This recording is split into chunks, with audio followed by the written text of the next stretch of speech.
ছাত্রের মৃত্যুকে ঘিরে উত্তাল বীরভূম জেলার রামপুরহাট ২ নম্বর ব্লকের হাসান বিধানসভার অন্তর্গত মিল্কিডাঙ্গা গ্রামের ঘটনা। অভিযোগ, ছাত্রীকে প্রেমের ফাঁদে ফেলে শারীরিক ও মানসিক নির্যাতন চালিয়েছে স্কুলেরই এক প্যারা টিচার। শেষ পর্যন্ত তাকে হত্যা করে দেহ ঝুলিয়ে দেওয়া হয়েছে, এমনটাই দাবি পরিবারের। মাস্টার যখন কেউ গলায় দড়ি দেবে তখন কেউরই নাই যে নিজে থেকে ডেড বডি নামাবে। আমাদের প্রশাসন আছে, প্রশাসন নামাবে, তাহলে মাস্টার কি করে নামালো? আর মাস্টার কিভাবে নামিয়ে কিভাবে নিয়ে গেল? প্রশাসনকেও বলতে পারতো যে হ্যাঁ স্যার এইভাবে এই হয়ে গেছে, আপনারা আসুন, তাহলে প্রশাসন গিয়ে নামাতো, আমাদের ডেড বডি আমাদের হাতে দিয়ে দিত। তাহলে প্রশাসনের আগে কি মাস্টার? আপনাদের অভিযোগ মাস্টার মেরে দিয়েছে। মৃতা ছাত্রী চাঁদপাড়া হাই স্কুলের একাদশ শ্রেণীর ছাত্রী ছিলেন। পড়াশোনার সুবিধার জন্য সে রামপুরহাট শহরের একটি বাড়িতে অন্যান্য ছাত্রীদের সঙ্গে ভাড়া থাকতেন। অভিযুক্ত শিক্ষক মোহাম্মদ মোবারক ওই স্কুলেরই প্যারা টিচার হিসাবে নিযুক্ত ছিলেন। পরিবারের অভিযোগ, এটা খুন নয়, আত্মহত্যা নয়।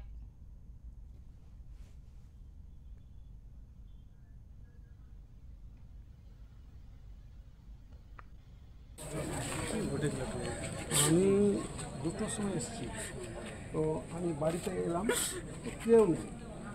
তো বাড়িতে আমি এসে জিজ্ঞাসা করলাম, মেয়েটা ছিল।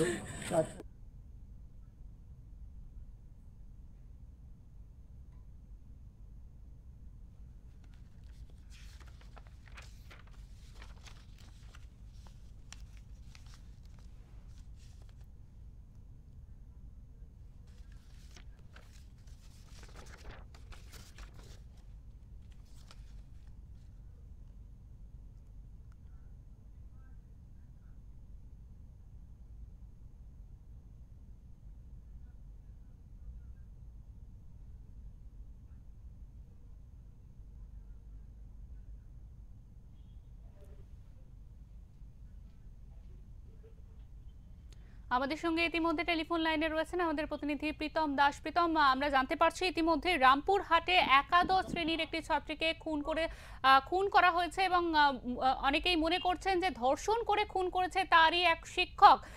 এই বিষয়ে বিস্তারিত জানাও আমাদের।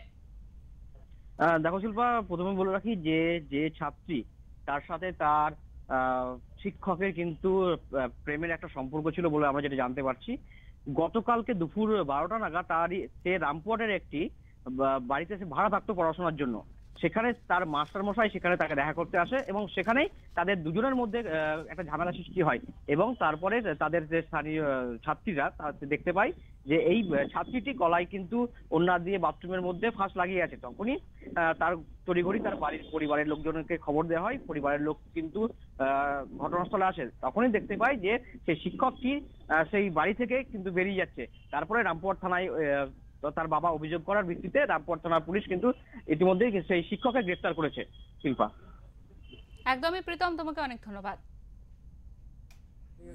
আমাদের সঙ্গে এতক্ষণ টেলিফোন লাইনে ছিলেন আমাদের প্রতিনিধি প্রীতম দাস। তিনি জানাচ্ছেন যে রামপুরহাটেরই একটি স্কুলে মৃতা ছাত্রী সেখানে পড়াশোনা করতেন এবং পড়াশোনার সুবিধার জন্য রামপুরহাট শহরে একটি বাড়িতে ভাড়া থাকতেন তিনি, এবং সেখানেই কিন্তু তার স্কুলের যে প্যারা টিচার, যার বিরুদ্ধে তার মৃত্যুর জন্য যাকে দায়ী করা হচ্ছে, সেই টিচার কিন্তু তার সেই বাড়িতে এসেছিলেন এমনটাই জানা যাচ্ছে। এবং তারপরেই দেখা যায় যে ওই ছাত্রী বাথরুমে গলায় ফাঁস দিয়ে ঝুলে আছেন।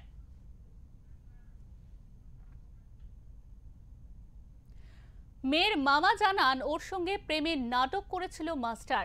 মেয়েটা ওকে পাত্তা দিত না, সেই কারণেই ওকে শাস্তি দিতে চেয়েছিল। এই মৃত্যু আত্মহত্যা নয়, সরাসরি খুন। আমরা চাই এর বিচার হোক, ওর ফাঁসি হোক। তো আমি অনেকক্ষণ পরে এসেছি, তো মেয়েরা বলছে যে চাচা আমাদের সঙ্গে ভালোভাবে থাকতো, কিন্তু আজকে মাস্টার ওর রুমে ঢুকেছিল, আমরা দেখেছি, কিন্তু আজকে টিউশনে নাই, কিন্তু মাস্টার ঢুকে আমরা দেখেছি। এই জন্যে চেঁচামেচি ওর হচ্ছিল, ওখানে সব কিছু চেঁচামেচি হয়েছিল। তো ওরা কিন্তু মাস্টার বেরিয়ে এসে কেবল দরজাগুলো আটকায় রেখে দিয়েছে। ছাত্রীর বাবা রামপুরহাট থানায় একটি লিখিত অভিযোগ দায়ের করেন। সেখানে তিনি স্পষ্টভাবে উল্লেখ করেছেন যে শিক্ষক ইচ্ছাকৃতভাবে তার মেয়েকে খুন করেছেন। তার কথায়, আমার মেয়ে পড়তে গিয়েছিল, ওকে ভালোবাসার নামে ফাঁদে ফেলে খুন করা হয়েছে। এই অপরাধের শাস্তি হওয়া উচিত ফাঁসি। মেয়ের রুমে দিয়ে মাস্টারমশাই মেরেছে, তাছাড়া কেউ মারেনি। ঘটনাটা কি ওরা সাজাচ্ছে নাকি তাহলে মাস্টারমশাই?